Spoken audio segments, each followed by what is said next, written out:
Olá, aluna! Olá, aluno! Tudo bem? Eu sou a professora Natália França, professora de Geografia, e hoje eu estou aqui para conversar com você sobre os capítulos 1 e 2 que cairão na sua prova, tá? Então vamos lá, tem algumas considerações a serem feitas, no final terá um pequeno questionário, tá? Ali no mural, mas eu indico também você fazer um resumo, tá? Fica essa dica aí, tá? Gente, o título do capítulo 1 é O Clima e as Dinâmicas da Atmosfera, tá? Então, é interessante a gente saber, né, que existem massas de ar, existem os fatores climáticos, existem os elementos climáticos, tá? E o que eu indico a você? Dar uma lida, entender os conceitos de latitude, de altitude, massas de ar, continentalidade, maritimidade, correntes marítimas, vegetação e relevo, tá? Lembrando que esses fatores eles vão interferir. Ora, o que acontece, né? Será que é a mesma temperatura na região litorânea ou no interior tem a mesma umidade? Sabe? Será que o relevo ele interfere em alguma coisa? Será que, por exemplo, se a gente pensar no Planalto da Borborema, a gente pensa em áreas de alta pressão, a gente pensa em áreas de baixa pressão, será que isso interfere no clima? Sim ou não? Tá? Então são fatores aí para você pensar. Minha dica é olhem esses conceitos com carinho. Outra coisa também são os elementos climáticos, que a gente vai ter aí temperatura, umidade, pressão atmosférica, tá? E a radiação. Será que o planeta inteiro recebe a mesma quantidade de radiação? Ou será que o planeta é dividido entre zonas térmicas, né? Zona temperada, zona tropical, zona polar? Fica essa dica. A minha dica desenhe isso, né? A gente fez até um desenho na sala, mas dê uma olhada com carinho e refaça esse desenho para ver se você sabe exatamente as localizações, tá? Então é uma coisa que eu te dou super essa dica também. Se a gente pensa em fenômenos climáticos, a gente pode falar no El Niño e podemos falar no Laninha, tá? Que acontecerão no Oceano Pacífico, tá bom? A gente pode falar também sobre inversão térmica, que ocorrerá fortemente aí durante o inverno, tá? Isso vai prejudicar muito os idosos, as crianças, porque tem uma saúde mais frágil. E aí a poluição, né, juntamente com esse ar frio próximo à superfície, prejudica, né?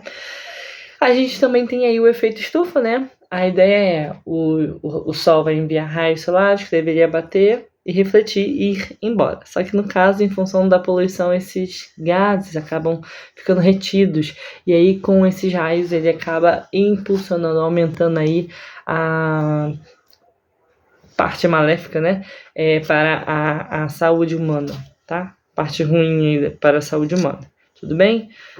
Outra coisa que eu quero destacar com vocês agora é sobre o capítulo 2. Quando a gente pensa em hidrografia e a importância dos recursos hídricos, primeira coisa que vem na nossa mente, que vocês arrasaram e muito aí, o ciclo da água, tá? O ciclo da água é muito importante, a minha dica vejam todos os detalhes, né, do ciclo da água, condensação, evaporação, evapotranspiração, a influência do sol nesse processo. Isso vai fazer uma baita diferença aí na hora de você estudar e de fazer a prova também, tá? Lembrando que o mundo, né, ele vai ter 97,5% aí de água salgada e o restante de água doce. Essa água doce vai ser encontrada em águas subterrâneas, em geleiras, lagos, cachoeiras, tá? Então vai ter uma percentagem muito menor. E o homem, qual é a função do homem? Preservar isso. Qual é a realidade do homem? Fazer o contrário, né? Enfim, quando a gente pensa em oceanos, né, a gente pensa aí em Oceano Pacífico, que vai ter grande profundidade, vai ser o maior de todos, tá? Então, pensa aí nessas dicas, dá uma lidinha aí. O ponto mais profundo que o homem foi nas Fossas de Mariana, que fica a cerca de 11 quilômetros, tá?